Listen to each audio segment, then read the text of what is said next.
as you heard yesterday, founded primarily on the argument that the 2009 MOU constitutes an agreement to have recourse to some other method of dispute settlement within the meaning of Kenya's reservation to its Article 36(2) declaration. Somalia disagrees. In our view, the one and the only purpose of the MOU was to assure that there would be no obstacle to the CLCS consideration of our two countries' submissions concerning the establishment of the continental shelf beyond 200 nautical miles. The very title of this document confirms this. The MOU is entitled Memorandum of Understanding between the Government of the Republic of Kenya and the Transitional Federal Government of the Somali Republic to grant each other no objection in respect of submissions on the outer limits of the continental shelf beyond 200 nautical miles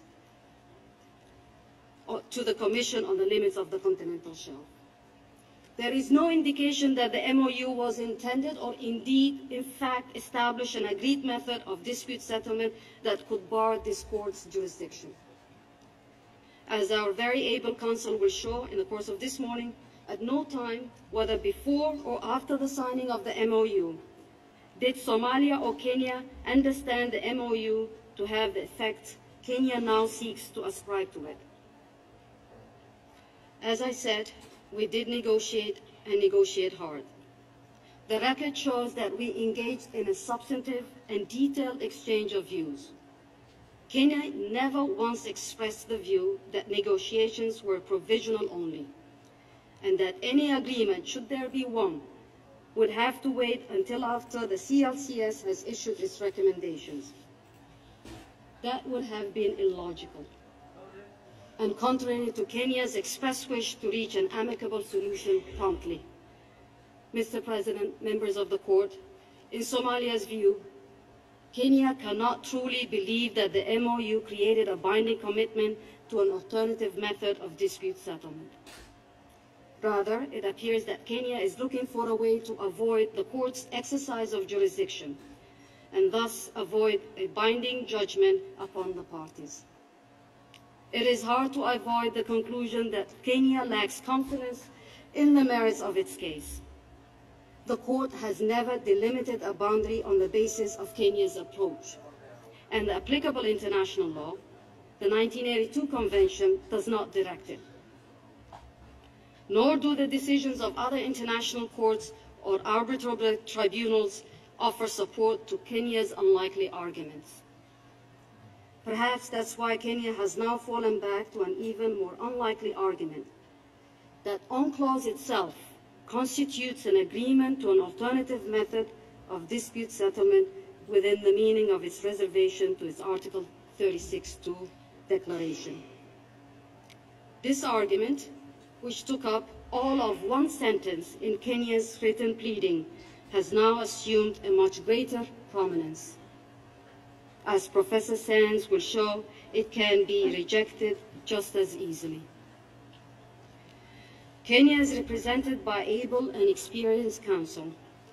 It knows that it does not have a serious case on the merit, but if they can force us back into negotiations without hope of judicial recourse, they can refuse to agree unless we give them a large portion of our EEZ and continental shelf, something no self-respecting Somali government could ever do.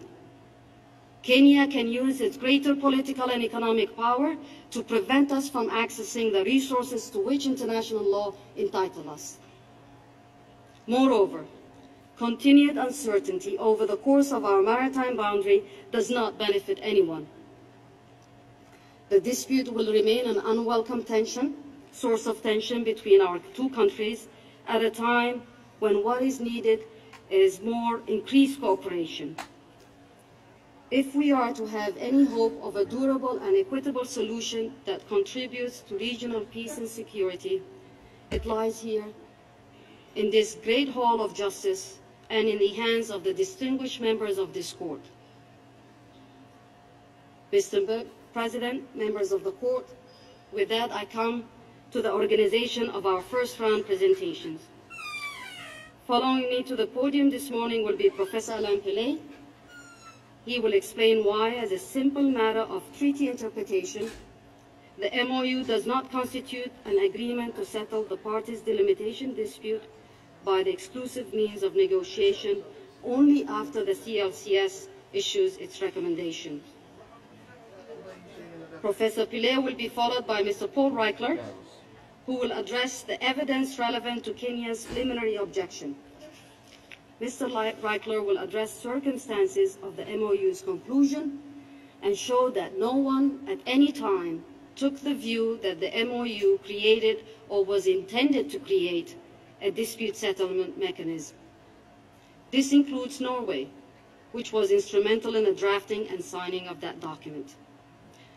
Mr. Reichler will show that the only purpose of the document was to enable the CLCS to consider both Somalia's and Kenya's submission in respect of the continental shelf beyond 200 nautical miles.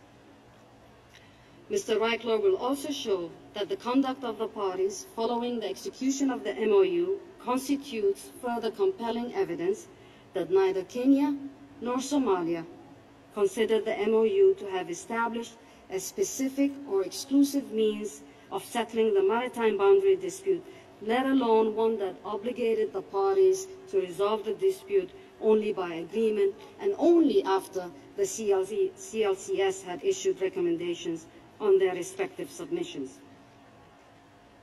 Finally, Professor Philippe Sands will demonstrate that the MOU does not fall within the scope of Kenya's reservation to its optional clause declaration. He will also show that even if the MOU had created an obligation to engage in negotiations, which Somalia emphatically rejects, any such obligation has been amply fulfilled. He will also show that Kenya's newly developed argument based on clause is ill-conceived.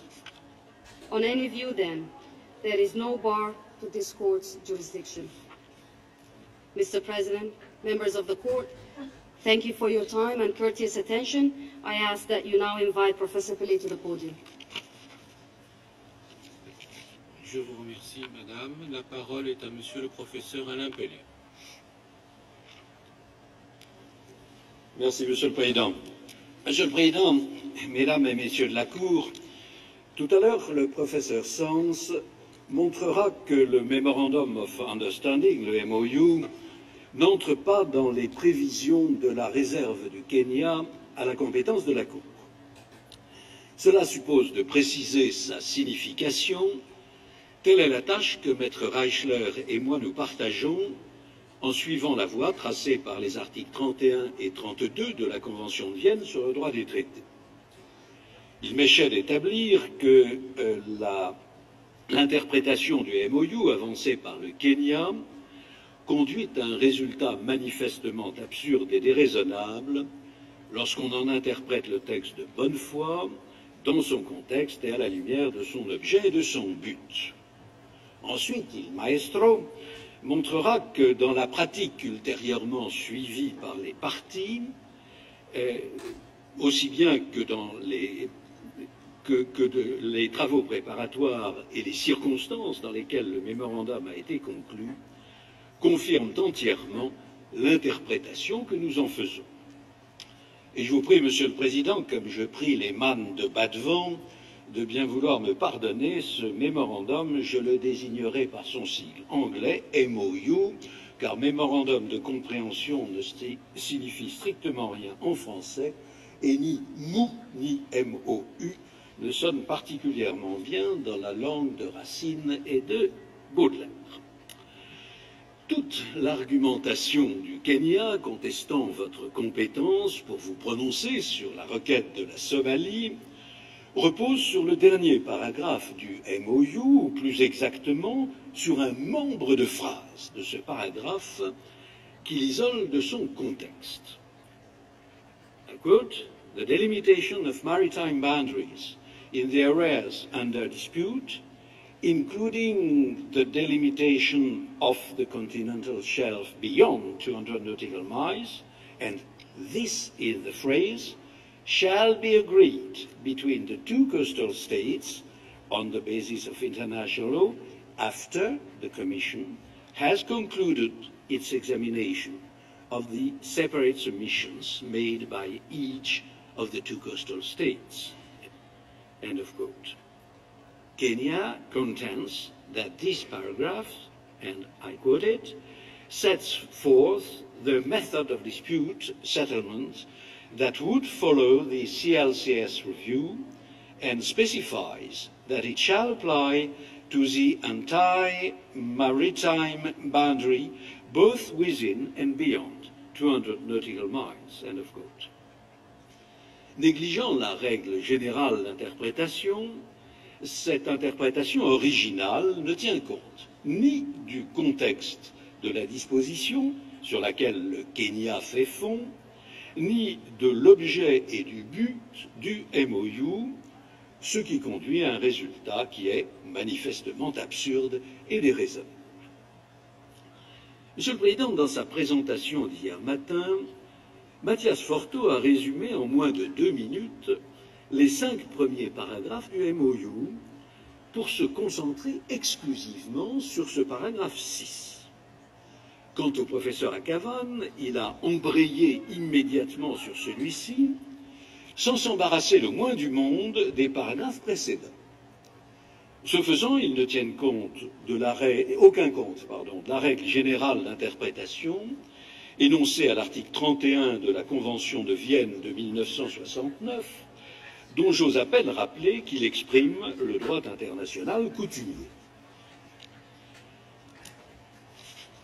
Je précise au passage, Monsieur le Président, que je me fonde sur cette disposition sans pour autant concéder, ni d'ailleurs nier, que le MOU soit un traité en vigueur entre les parties. Il n'est pas nécessaire de prendre position sur ce point, il suffit d'interpréter cet instrument pour constater qu'il ne constitue nullement un obstacle à l'exercice de votre compétence. Et il est reconnu et indiscutable que la règle de l'article 31 de la Convention de Vienne s'applique aussi, par analogie, à des instruments non conventionnels. En vertu du premier paragraphe de cette disposition, un traité doit être interprété de bonne foi suivant le sens ordinaire attribué aux termes du traité dans leur contexte et à la lumière de son objet et de son but. Conformément à l'article 31 de la Convention de Vienne, le sens ordinaire des termes d'un traité ne peut être défini que dans leur contexte et à la lumière de l'objet et du but du traité. Et c'est cela, Monsieur le Président, la règle générale d'interprétation. C'est une norme globale et complexe dont on ne peut détacher les éléments un par un comme on effeuille la marguerite. Une règle tellement bien établie que la Cour n'a pas besoin de s'y attarder longuement, elle l'applique dans sa globalité, sans ressentir le besoin de s'en expliquer. Dans son rapport final sur le droit des traités de 1966, la Commission du droit international avait expliqué, je la cite, qu'en mettant le titre de l'article « Règle générale d'interprétation au singulier », la Commission avait voulu indiquer que l'application des moyens d'interprétation prévus dans l'article constituait une seule opération complexe. Tous les différents éléments tels qu'ils s'y trouvent présents dans une situation donnée seraient jetés dans le creuset et la résultante de leur interaction constituerait l'interprétation juridiquement pertinente. Ainsi, l'article 27, qui allait devenir l'article 31, est intitulé « La règle générale d'interprétation au singulier » et non « Regles generales » au pluriel, parce que la Commission a voulu souligner que le processus d'interprétation constitue un tout et que les dispositions de l'article forment une seule règle étroitement intégrée. Fin de citation. Cette caractéristique essentielle de l'article 31 et ses conséquences pratiques ont été excellemment rappelées dans la sentence arbitrale du 12 mars 2004 rendue dans l'affaire de l'apurement des comptes entre la France et les Pays-Bas, qui a insisté vigoureusement sur l'unité de la règle générale d'interprétation posée à l'article 31. Telle est aussi la jurisprudence constante de la Cour, qui a toujours pris grand soin de ne pas détacher les uns des autres les 4 éléments clés énumérés à l'article 31, texte, objet élu, contexte et pratique ultérieure. Comme le disait déjà la Cour permanente en 1922, lorsque l'on procède à l'interprétation d'un traité, je cite, il faut évidemment lire celui-ci dans son ensemble, et l'on ne saurait déterminer sa signification sur la base de quelques phrases détachées de leur milieu et qui, séparées de leur contexte, peuvent être interprétées de plusieurs manières. C'est dire aussi que l'interprétation, selon la règle coutumière codifiée à l'article 31 de la Convention de Vienne, est en dernière analyse un exercice global qui ne devrait pas être mécaniquement scindé en parties rigides. Fin de citation. Or, c'est très exactement ainsi que procède le Kenya. Au lieu de s'interroger sur le sens de la disposition à interpréter, il le postule pour décréter ensuite qu'il n'y a rien à interpréter. C'est procéder à l'envers. Il faut d'abord interpréter à la lumière de la règle générale de l'article 31, et ce n'est qu'ensuite que l'on peut déterminer si le texte est clair ou non.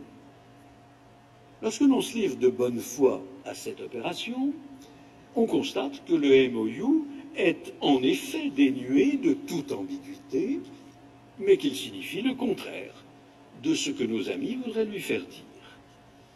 S'il y avait une ambiguïté, il faudrait alors recourir aux moyens complémentaires de l'article 32. Ici, on peut y recourir, mais non pour dissiper une ambiguïté, il n'y en a pas, pour confirmer l'interprétation qui résulte de l'application de la règle générale, globale, complexe de l'article 31. L'interprétation qu'avance le Kenya s'en émancipe totalement. Elle ne tient compte ni de l'objet et du but du MOU, ni de son contexte. Ancelotti, Monsieur le Président, n'avait pas toujours raison. Mais on ne peut que partager, au sujet de l'évidentialisme kényan, la perplexité qu'exprimait le grand juge italien au sujet de l'interprétation de la Convention de 1919 concernant le travail de nuit des femmes, lorsqu'il se demandait, je le cite, comment il est possible de dire qu'un article d'une convention est clair avant d'avoir déterminé l'objet ou le but de la Convention. Car c'est seulement dans cette Convention, et par rapport à cette Convention, que l'article assume sa véritable signification. La première question qui se pose est donc celle de savoir quels sont l'objet et le but de la Convention dans laquelle se trouve placé l'article à interpréter. Fin de citation. Et vous-même, mesdames et messieurs les juges, avez souvent et abondamment insisté sur la nécessité de tenir compte, dans toute interprétation, du but et de l'objet de l'instrument en cause. Comme l'a relevé assez récemment la CDI, je la cite, il n'est pas facile de synthétiser en une formule unique l'ensemble des éléments qui doivent être pris en considération pour déterminer dans chaque cas concret l'objet et le but du traité. Cette opération relève sans aucun doute davantage de l'esprit de finesse que de l'esprit de géométrie. Esprit de finesse dont j'ai le regret de constater que nos amis et contradicteurs manquent fâcheusement lorsqu'il s'agit du MOU dont ils s'obstinent à vouloir interpréter géométriquement une phrase isolée de son contexte. Dans cette même étude récente, la CDI a tenté la synthèse suivante. L'objet, je la cite, l'objet et le but du traité doivent être déterminés de bonne foi en tenant compte de ces termes dans leur contexte, en particulier du titre et du préambule du traité. On peut également avoir recours aux travaux préparatoires du traité et aux circonstances de sa conclusion, et, le cas échéant, à la pratique subséquente des parties. Fin de citation. Ici encore, précise la Commission, il ne s'agit pas de décortiquer le traité, d'examiner ses dispositions l'une après l'autre, mais bien d'en dégager l'essence, le projet global. Fin de citation. Ceci suppose que l'on se réfère non à quelques mots ou membres de phrases isolées, mais, comme la Cour l'a fait à plusieurs reprises, à la structure même de l'instrument interprété telle qu'elle ressort de ces dispositions prises dans leur ensemble. Non sans bon sens, la Cour a rappelé que l'objet du traité est celui qui est indiqué dans son titre. Quel est-il en l'espèce? Memorandum of Understanding between the government of the Republic of Kenya and the Transitional Federal Government of the Republic of the Somali Republic, to grant to each other no objection in respect of submissions on the outer limits of the continental shelf beyond 200 nautical miles, to the Commission on the limits of the continental shelf.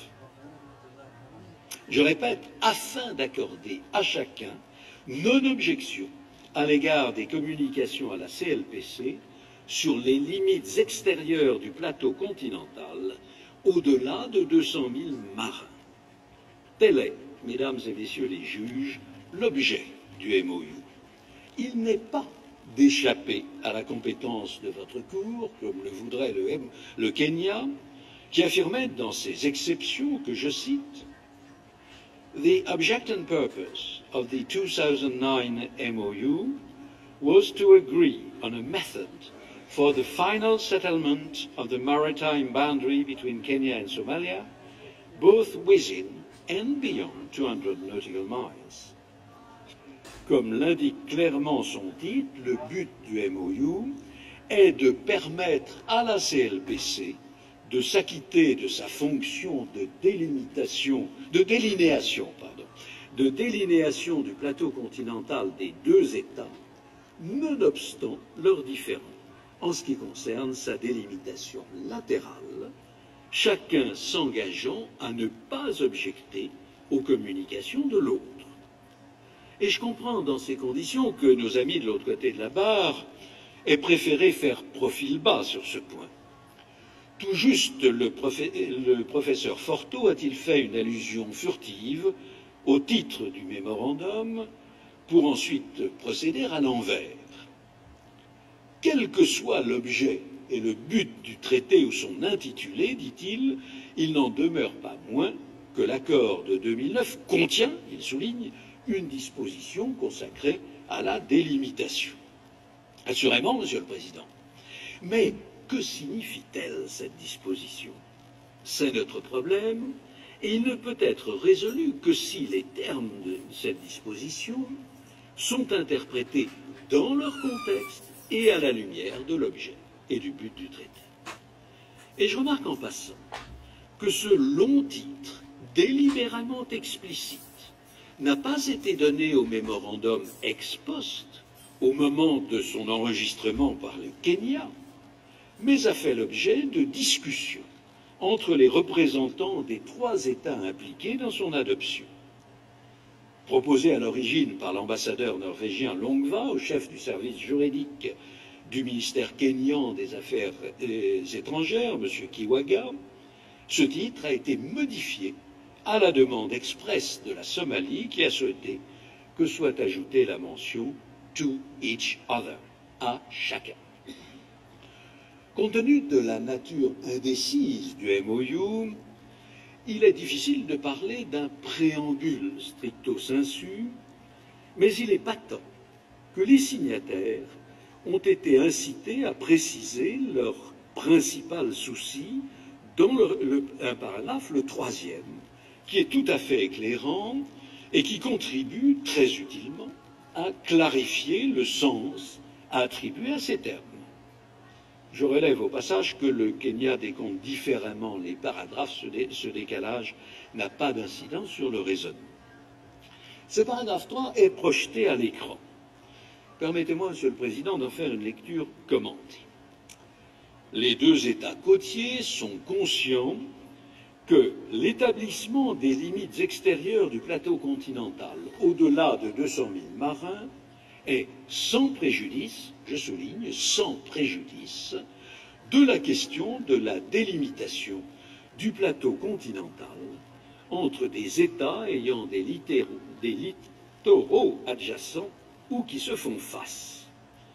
La précaution est utile, car bien que la formule soit reprise tant par l'article 76, paragraphe 10 de la Convention des Nations Unies sur le droit de la mer, que par l'article 9 de son annexe 2, l'article 5A de l'annexe 1 des règles de procédure de la CLPC dispose, je le cite, que dans le cas où il existe un différend terrestre ou maritime, la Commission n'examine pas la demande présentée par un État parti à ce différend et ne se prononce pas sur cette demande en l'absence d'accord préalable de tous les États partis à ce différend. Bon, je reprends la lecture du MOU. Bien que les deux États côtiers aient des intérêts divergents en ce qui concerne la délimitation du plateau continental dans la zone en litige, ils ont un sérieux intérêt commun à établir les limites extérieures du plateau continental au-delà de 200 000 marins, sans préjudice, et je souligne à nouveau, without prejudice, de la future délimitation du plateau continental entre les deux États. Nous y voilà. Quel est l'objet même du MOU? S'assurer que la délimitation, l'établissement des limites extérieures du plateau continental des deux États, ne soit pas retardée par l'absence de règlement du différend sur la délimitation. Je note d'ailleurs que les deux États sont au moins d'accord sur ce point. Le Kenya écrit dans ses exceptions préliminaires, je cite, « It was apparent that an objection by either party would waste the considerable costs of gathering and analyzing data for the submission and create a situation of perpetual limbo. » End of quote. Et le MOU enfonce le clou. Sur cette base, les deux États côtiers sont déterminés à travailler ensemble à la sauvegarde et à la promotion de leur intérêt commun en ce qui concerne l'établissement des limites extérieures du plateau continental au-delà de 200 000 marins. Au-delà de 200 000 marins. L'élément clé de cette disposition est que les deux problèmes de délimitation du plateau continental dans la zone en litige d'une part, de délinéation vers le large du plateau continental auquel chacun des deux États a droit d'autre part, que ces deux problèmes, disais-je, sont découplés et que, sauf en ce qui concerne le point d'aboutissement de la frontière maritime, la solution de l'un n'est pas conditionnée par celle de l'autre. Et le Kenya en convient. Je cite, « The second operative paragraph emphasizes that the MOU is without prejudice to the final delimitation of the maritime boundary. » End of quote. Chasser l'interprétation naturelle, elle revient au galop. Ce paragraphe 3 est de nature à éclairer l'interprétation des autres dispositions du traité. Le paragraphe suivant commence par des développements largement explicatifs par opposition à normatifs. Il y est indiqué que le gouvernement somalien entend soumettre des informations préliminaires sur la limite extérieure de son plateau continental au-delà de 200 000 marins avant la date butoir du 13 mai 2009, y compris sur la zone en litige.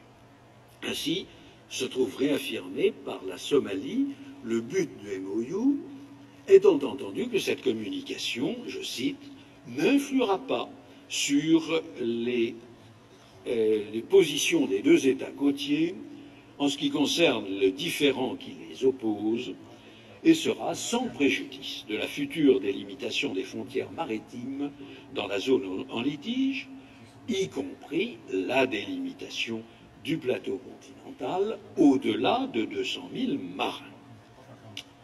Deux remarques textuelles sur cette sorte d'exposé des motifs de ce qui suit, Monsieur le Président. Premièrement, sur l'expression « y compris », including. Le professeur Akavan en déduit que la portée du MOU n'est clairement pas limitée au plateau continental étendu comme le prétend la Somalie. Assurément, cela veut dire en effet que les deux États ne pourront déterminer le point d'aboutissement de leurs frontières communes, y compris au-delà de 200 000 marins, qu'une fois reçues les recommandations de la CLPC. Deuxièmement, nos contradicteurs font grand cas du pluriel dans les expressions frontières maritimes et zones en litige. Je ne suis pas sûr que ceci ait une très grande importance. C'est une façon de parler fort habituelle et l'on utilise couramment en la matière de façon interchangeable le pluriel et le singulier. D'ailleurs, s'agissant de l'expression zones en litige, elle n'est utilisée au pluriel que deux fois dans tout le MOU. Elle est au singulier dans le paragraphe 2 qui la décrit comme étant une zone de chevauchement du plateau continental. Même chose dans le paragraphe suivant et au début du paragraphe 4, celui actuellement projeté. Et puis le singulier se meut au pluriel à la fin de ce même paragraphe. Et on revient au singulier dans tout le paragraphe suivant, avant de repasser au pluriel dans le texte anglais du paragraphe 6, le seul qui fait foi, il est vrai, mais les traducteurs français, peut-être plus cartésiens, s'en sont tenus, eux, au singulier. Que déduire de tout ceci, Monsieur le Président? D'abord sûrement que ce mémorandum, rédigé en toute hâte, l'a sans doute été moins précisément et méticuleusement que nos contradicteurs voulaient le faire croire. Ensuite, que n'en déplaise à Mathias Forteau, on ne peut pas déduire grand-chose du double pluriel dont il fait si grand cas. Et je reprends ma lecture, on arrive à la fin du paragraphe 4, à l'énoncé de l'une des clauses de fond, qui elle n'intéresse que la Somalie. Sur la base de cet accord, la République du Kenya ne voit aucune objection à faire figurer les zones en litige dans la communication par la République somalienne des informations préliminaires indiquant les limites extérieures du plateau continental au-delà de 200 000 marins. Le paragraphe suivant est synalagmatique et constitue le cœur du MOU. Il y est convenu que, je cite, à un moment approprié, chacun d'eux soumettra séparément une communication à la CLPC, que cette communication, qui pourra comprendre la zone en litige, demandera à la Commission de formuler des recommandations à l'égard des limites extérieures du plateau continental au-delà de 200 000 marins, sans tenir compte des frontières maritimes qui les séparent. Sans tenir compte de without regard to. Décidément, les deux exercices sont distincts. Ensuite vient la phrase clé à laquelle renvoie le titre du MOU. Les deux États côtiers donnent par la présente leur consentement préalable à l'examen par la Commission de ces communications portant sur la zone en litige. Les communications formulées devant la Commission et les recommandations approuvées par cette dernière à cet égard n'influenceront pas la position adoptée par les deux États côtiers concernant le différend maritime qui les oppose et seront sans préjudice de la future délimitation des frontières maritimes dans la zone en litige, y compris la délimitation du plateau continental au-delà de 200 000 marins, sans préjudice de la future délimitation des frontières maritimes dans la zone en litige, y compris la délimitation du plateau continental au-delà de 200 000 marins. Toujours la même chose, deux opérations distinctes, non conditionnées l'une par l'autre. La délinéation par la CLPC peut se faire sans préjudice de la délimitation latérale et vice-versa.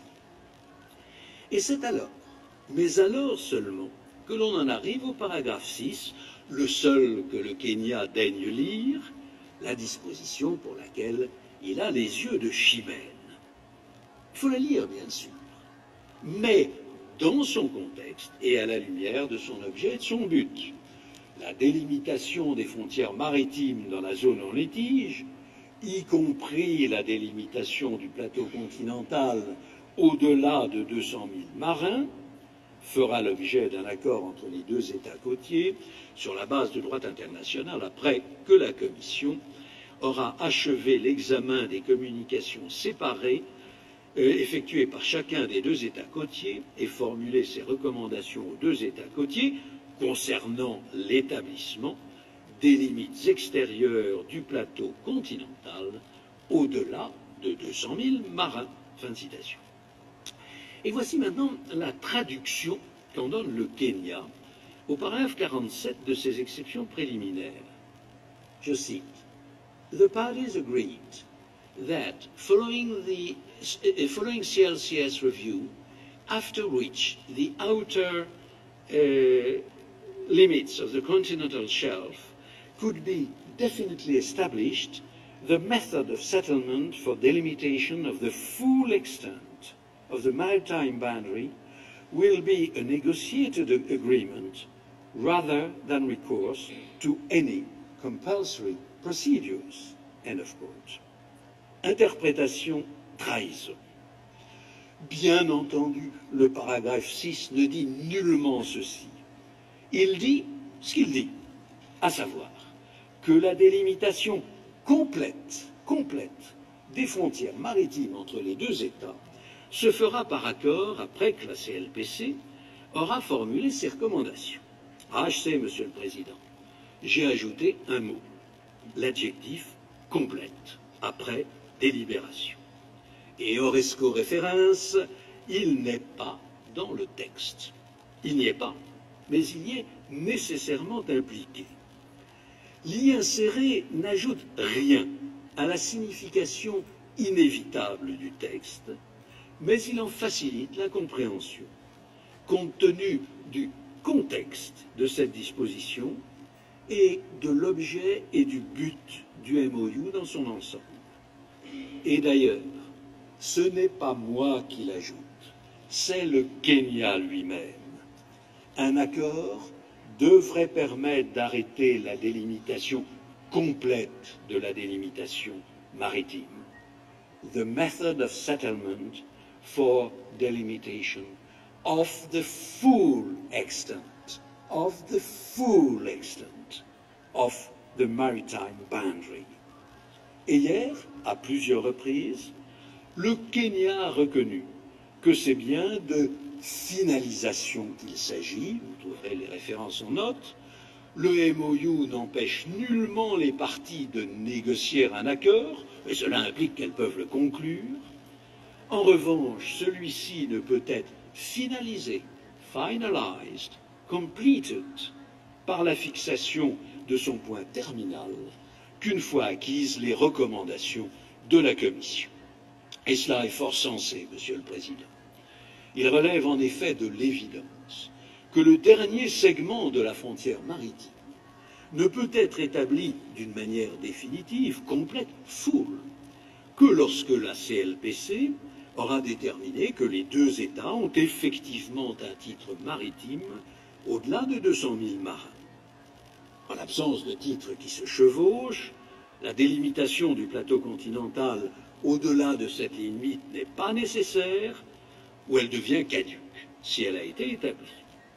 De ce point de vue, il n'y a pas de désaccord entre les parties qui reconnaissent l'une et l'autre que les deux États ont bel et bien des droits au-delà de 200 000 marins et que leurs titres, leurs entitlements, se chevauchent. Par ailleurs, il n'est pas douteux que le point d'aboutissement de la délimitation entre les parties dépend des recommandations de la CLPC. Mais ceci ne signifie pas que les parties ne peuvent pas décider par accord l'orientation de la ligne de délimitation avant que la Commission se soit prononcée, ni que la Cour ou un tribunal arbitral doivent attendre les recommandations de la Commission pour établir une telle délimitation. Simplement, à la différence de ce qui se produit pour les autres espaces maritimes, la délimitation du plateau continental au-delà de 200 000 marins ne devient définitive et n'autorise les États à y exercer leurs droits souverains que lorsque la CLPC s'est prononcée sur leur titre. J'en veux pour preuve la pratique de nombreux États qui ont conclu des accords de délimitation fixant la limite de leur plateau continental étendu avant que la Commission ait adopté ses recommandations. Vous trouverez quelques exemples de cette pratique dans une note de bas de page dans le compte-rendu de l'audience. Et d'ailleurs, le Kenya lui-même n'a-t-il pas signé le 23 juin 2009, soit 2 mois après la conclusion du MOU, un accord avec la Tanzanie qui délimite la zone économique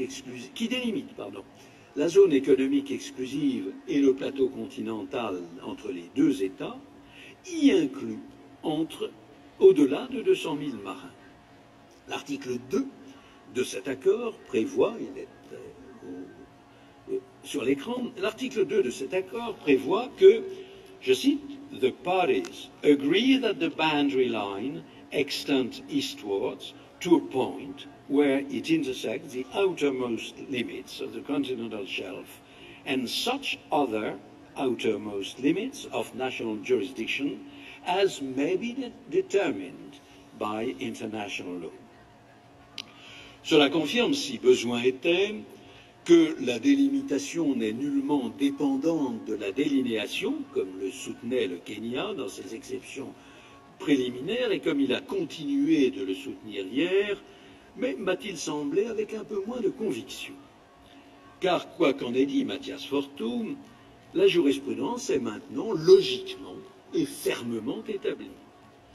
Et contrairement à ce qu'a laissé entendre mon excellentissime ami, je ne pense pas que l'arrêt de votre haute juridiction du 17 mars 2016, qui va dans le même sens, constitue un revirement de jurisprudence.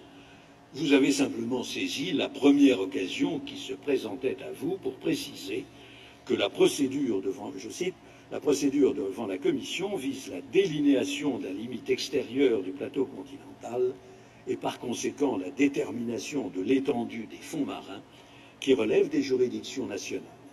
Elle est distincte de la délimitation du plateau continental régie par l'article 83 de la CNUDM, qui est effectuée par voie d'accord entre les États concernés ou par le recours aux procédures de règlement des différends. Fin de citation. Ceci dit, Monsieur le Président, ce qui n'est assurément pas dans le texte, c'est la précision que donne le Kenya, selon laquelle les parties se seraient engagées à procéder par la voie de négociation et non en ayant recours à une procédure contraignante, rather than recourse to any compulsory procedures. Ce n'est plus de l'interprétation, Monsieur le Président, c'est de l'invention, c'est de la broderie. Le texte ne dit rien de tel, le contexte ne conduit nullement à penser que ce soit le cas, et ceci n'a aucun rapport avec le but poursuivi par les représentants des deux États lorsqu'ils ont signé le MOU, but qui était d'obtenir que la CLPC établisse les limites extérieures de leur plateau continental au-delà de 200 000. Et ce n'est en effet qu'une fois cette délinéation acquise que la Somalie et le Kenya pourront conclure un accord délimitant complètement leurs frontières maritimes. delimiting the full extent of the maritime boundary. Il n'est bien sûr pas davantage exact que cet engagement de procéder par voie d'accord à la délimitation complète de leurs frontières maritimes communes lorsque seront connues les recommandations de la CLPC, exclut qu'un tel accord puisse intervenir avant les recommandations de la CLPC. Après, after, ne se signifie pas exclusivement après, et rien n'empêche les parties de se mettre d'accord ex ante, sous réserve d'un éventuel ajustement ex post, au cas où il résulterait des recommandations de la Commission que leur accord empiète sur la zone internationale. Ici encore, le professeur Forteau se laisse aller au wishful thinking. L'accord de 2009, nous dit-il, précise par ailleurs que cette délimitation devrait faire l'objet d'un accord seulement après que la Commission des limites du plateau continental aura achevé l'examen des communications de chacun des deux États et après qu'elle aura formulé ses recommandations. Eh bien non, seulement est une pure invention qui n'est conforme ni à la lettre ni à l'esprit du texte. Le MOU n'exclut pas davantage qu'un accord partiel sur la partie du plateau continental dont l'indétermination ne dépend pas de la CLPC ne puisse pas être conclu, ni que des négociations en vue d'un accord global puissent être menées, quitte à réserver la détermination du point d'aboutissement de la frontière à l'après-recommandation de la CLPC. Pas plus que ceci n'empêche les parties de recourir à un règlement judiciaire ou arbitral si elles ne peuvent se mettre d'accord. Monsieur le Président, Mesdames et Messieurs de la Cour, non seulement l'interprétation du MOU défendue par le Kenya fait fi de la règle générale d'interprétation, mais encore elle conduit à un résultat manifestement absurde et déraisonnable. L'interprétation soutenue par le Kenya a plusieurs effets pratiques particulièrement pervers, mais qui au fond se ramènent à un seul. Il serait extraordinaire, pour ne pas dire extravagant, que deux États pauvres, pour lesquels l'exploitation de leurs ressources halieutiques et possiblement pétrolières, se soient entendus pour remettre aux calendes le règlement de leurs différends frontaliers, dont le MOU reconnaît l'existence tout en s'efforçant d'en hâter l'aboutissement.